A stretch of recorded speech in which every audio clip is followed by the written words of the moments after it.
So in this episode of Book of the Beast, I'm going to be going over a bike unit. Now I talked about this kind of sort of in my Warbike video, but we're going to be going over some specifics just for the unit as a whole and how you'd want to use them. So this is what I'm talking about here. I'm talking full-size unit of 15 Warbikes. You can see these are the Gorka Morka bikes with a knob and power claw boss pole. Then you add in a war boss on a bike with a power claw, boss pole, and a lucky stick, and a pain boy on a bike with a boss pole. This whole unit comes together at 530 points. And let me tell you, it really does hit on all cylinders: survivability, close combat, and shooting. As well as the 4-cylinder of just being absolutely great for table control. Because it's just, look how big this unit is. I mean, this is 15 bikes. If you get each one, fully spread out at 2 inches, that's a lot of real estate. Maybe even more than a unit of 30 boys.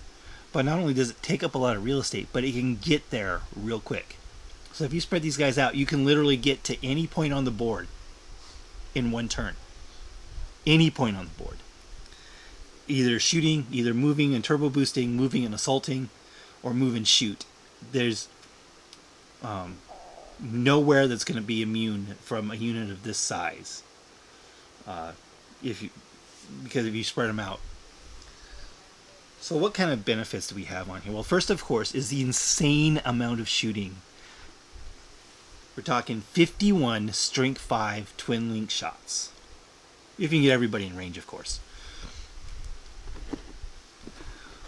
That's going to be a whole lot of hurt on whatever you shoot at. It's even being between link, they're even really going to be good against flyers. Especially like AV-10. You can get them behind flyers, and you get that AV-10 rear. Then they're just going to be even. They're going to be just as good against flyers as a lot of things. So there's just so many shots being twin linked. So in the shooting, I mean, it's 18-inch range. So you got 12, so you got a 30-inch range on every single bike for shots. So this is just an incredibly mobile, high-powered shooting platform. Just so many shots here. Far as the close combat ability, of course, these are still every single one is still an orc. So you got 15 orcs, and they include Slugga and Choppa. So they all have their 4 full attacks on the charge. And they're on bikes, so they have, and despite being on bikes, they still have Here We Go. So you get that 12-inch move, 2d6 assault, with one of those dice being rerolls. And if you get the Warlord trait that allows you to reroll both dice, you can use that instead. But I probably wouldn't get that. You tried it for that one. I'd probably go for the reroll the leadership tests if I was running this unit. Of course, you can't really always control which one you get, but that's one I would try and get. Now, as far as, so there's your shooting and close combat now, and speed. I mean, I said again, these can get anywhere. Spread them out a little bit. They can literally get to every point on the board in one turn. What can you say about that? That is complete domination of the board. There's nowhere your opponent can hide. There's no objective that's safe. They can get there. So durability. Durability is where these guys really shine. Of course, you have to turbo boost to get that durability up there, because you only get the +1 cover save when you turbo boost.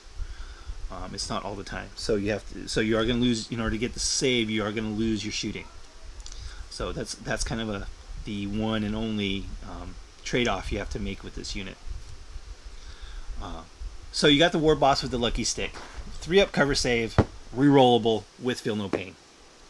Put him out front, and unless you're coming up against a shooting attack that's specifically instant deaths, like say the Wraith Knight's guns on a 6 to wound, cause instant death. But other than that, he's going to be very, very hard to do. He's going to be very hard to do any wounds to this unit. And of course, unless they have ignore cover and AP4, then that's when you start worrying about things. Like say something that's strength 6 AP4, like what's that? The Imperial Guard tank. the Hellhound. Or but you can mitigate some of that with spreading out because they are on the large bike bases, and you can't spread them out at full 2 inches. So those kind of things aren't going to do a whole lot of damage. And things like the Wyvern, they're just going to be, that's just nothing to these guys because they are all toughness 5. Don't forget about the toughness. So you have this guy, but most normal wounds that don't ignore cover, or actually even if they're low AP and don't ignore cover, that doesn't matter. So so you got a 3-up rerollable, cover save, and feel no pain. So from my calculations, it's going to be about a 7.5% chance of the war boss taking a wound on each roll of the dice. That's pretty good odds. So you are going to take some wounds if you start stacking a bunch on there, but you can start spreading them around. So that doesn't really, so you can avoid that problem. And the best part is, if you go to one of those tournaments that say like use the Bay Area Open rules that don't allow the 2-up rerollable save, so 2-up becomes a 4-up, it doesn't matter because this is a 3-up rerollable. And with the Feel No Pain, it's almost as good as a 2-up rerollable. Almost. And it doesn't piss anybody off. At least not until they actually face it. And of course, with the Lucky Stick, I forgot to mention, everybody's weapon skill 5. He's weapon skill 6. With the Lucky Stick. So that's another part of their really adds to their close combat ability, is having weapon skill 5 throughout the whole unit. So they're shooting with their twin link shots, they're assaulting you with 4 attacks each on the charge, at strength 4, weapon skill 5. Unfortunately, bikes do not come with stick bombs, however, so you do have to watch out. So they are going to go simultaneously with like power fists and stuff if they charge through terrain. So that's another downside of these guys. They don't actually come with stick bombs. So what does this come out to? So now that's how you get your durability. And just in general, just being able to get that 3-up cover save plus Feel No Pain against almost everything. Even the normal bikes are going to be way, way resilient. So the Lucky Stick just kind of compounds it, even makes it even worse. So now you've got this whole unit, and so what this comes to, just right as it is, it comes to 530 points. Again, I said that's 15 full bikes. One's been upgraded to a knob with a Power Claw and Boss Pole. Pain Boy on a bike with a Boss Pole. War Boss on a bike with the Lucky Stick, Power Fist, and Boss Pole. Now you can cut that down a little bit. Say if you know you're going to be facing someone that's got like instant death challengers. Like say Nurgle Demon Princes with Bale Swords. Then what you can do is you can drop the Boss Pole and Power Claw from the knob and use him as a sacrifice to the to challenges, and that'll save you 30 points, making it an even 500 points. And for the amount of stuff that this unit can do, that's a bargain. It really is. Because you're going to have 2 independent characters, 1 character in the unit. You know, if you really wanted to even add more to it, you could like take like an Horde detachment, put a big mech on a bike. Give you another character in there, maybe another sacrificial character. And if only mechs could take bikes too. That would be crazy. So, and you know, the thing about this unit is you're probably going to lose it. So if you do take a war boss, you know, you might want to consider a second war boss to be your warlord. So, because this unit is probably going to die, especially if you play super aggressive, which I would do. I line up on the front line, first turn, move 12, turbo boost 12. You are now in your opponent's face, and the rest of your army is basically going to be unmolested for 2 turns minimum. 3 turns. I mean, if they don't have anything specifically that can handle this, like something that's ignore cover and low AP, they're just not going to be able to deal with this unit. They're going to get that second turn charge no matter what, if they survive. And of course, having the war boss in here is nice because then you have that extra leadership. Then they're leadership 9, so they have a much less chance of running away than if you ran it without the war boss.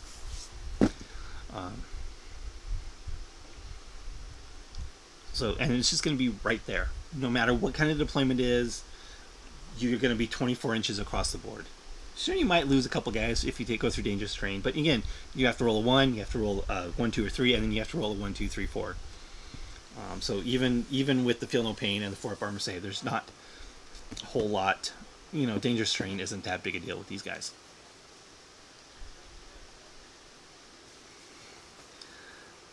And I would I would plan on losing these guys and just play super duper aggressive. Just say, I'm going to run at you with these guys. And these are cheap enough. It means 500 points. If you're playing an 1850 game, that's more than enough points for the rest of the army. Say, you get 2 full units of heavy armored shooter boys, and these guys, that's 1,300 points.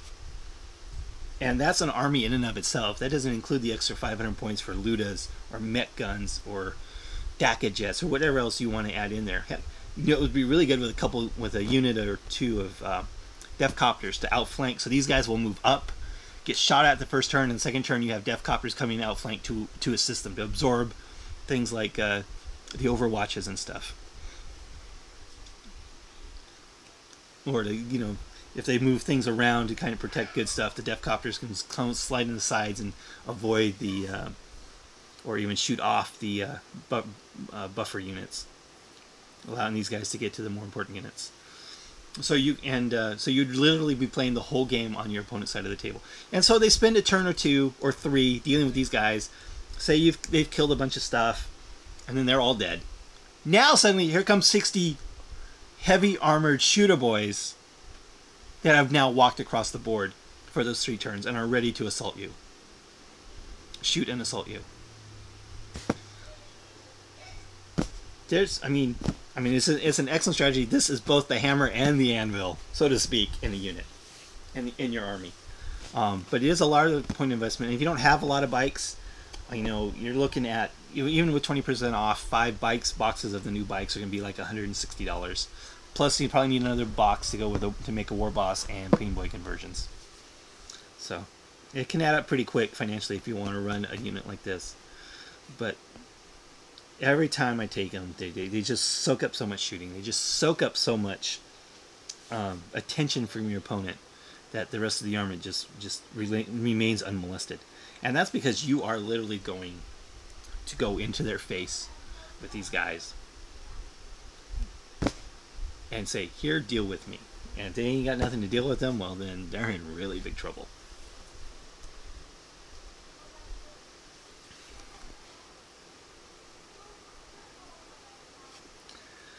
Now, the other option, of course, is you can do this with knob bikers. The problem with that is that knob bikers are way more expensive. So basically, you could run 10 knob bikers, and if you give one of them a power claw on boss pole, it's actually 170 points more to run 10 knob bikers. True, they are going to be a lot better in close combat, and they will have the stick bombs.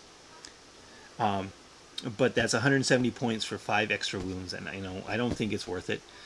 And of course, those are elites instead of fast attacks, so depending on how you run your army, that might not be a bad, could be another give and take compromise on how you want to build your list. Well, if you want to cut out a couple, like 4, so you go like 6 knob bikers, 1 with the power claw and boss pole, the Pain Boy and the War Boss, would be about the same amount of points as the regular bikers. But that's why I'd rather run the regular bikers. There's just more wounds for less, or not more wounds, but they're so much cheaper for the amount of wounds you get. I just don't think it's worth 170 points for 5 extra wounds. Especially since if you come against something that's strength 10, they're just going to get doubled out, so you're just losing the benefit of those extra wounds.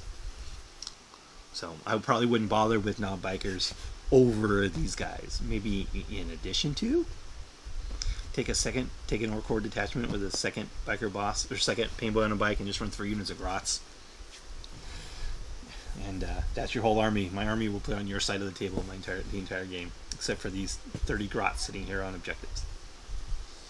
So that's the biker unit, and I really do like the regular bikers. It just, in the new book, they got so incredibly cheap.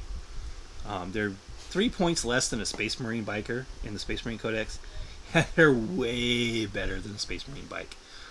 Not only do they have better guns, even, and the BS doesn't really matter there so much. They're way better in close combat. You can take way more of them, and you can give them feel no pain, which you cannot do in a Space Marine bike unit. So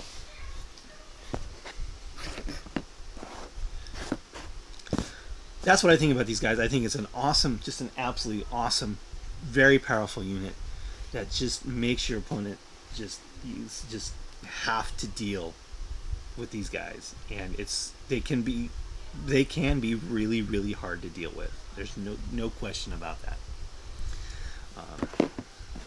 So that's what I think about this biker unit. I think it's absolutely fantastic. And of course, the toughness 5 and the 4+ armor save means that if you do take wounds from the mod rule table, you're probably not going to actually lose any models. So I think this is probably one of the best units in the game, and they're not really overly. It's not overly powerful. It's not overly expensive. It's nothing like a Drago with a Centurion Star or anything like that. It's not quite to that level, but it's still really good and affordable as far as points go, and still leaves you plenty of points for the rest of your army. And you don't even have to run it with a war boss if you don't really want to. Save that 140 points. But I probably would, just simply for the extra leadership, as well as that 3-up re-rollable with the lucky stick and the feel no pain. It's just going to make these guys just even more difficult to deal with.